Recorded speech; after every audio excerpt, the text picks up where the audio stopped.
সূর্যের পাশ থেকে একটা উজ্জ্বল শক্তিশালী জ্যোতিষ্ক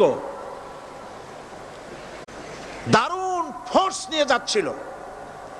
সেই ফোর্স সহ্য করতে না পেরে সূর্যের একটি দুর্বলতম অংশ সূর্য থেকে ছিটকে মহাশূন্যে পড়ে গেল, আর ঘুরতে ঘুরতে এই পৃথিবীর অস্তিত্ব লাভ করলো। বিজ্ঞানের এই কথা যদি বিশ্বাস করতে হয়, তাহলে আমাকে বলতে হয় এখন তো মানুষেরা আর পৃথিবীতে ধরছে না, ঠিক কিনা?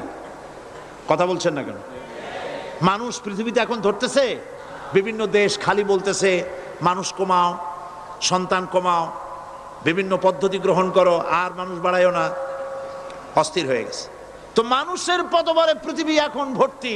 এখন কেন দয়া করিয়া আর একটা জ্যোতিষ্ক সূর্যের পাশ দিয়ে গিয়া আর একটা দুর্বলতম অংশ সিটকে ফেলায় দিয়ে এরকম একটা পৃথিবী বানায় দেয় না?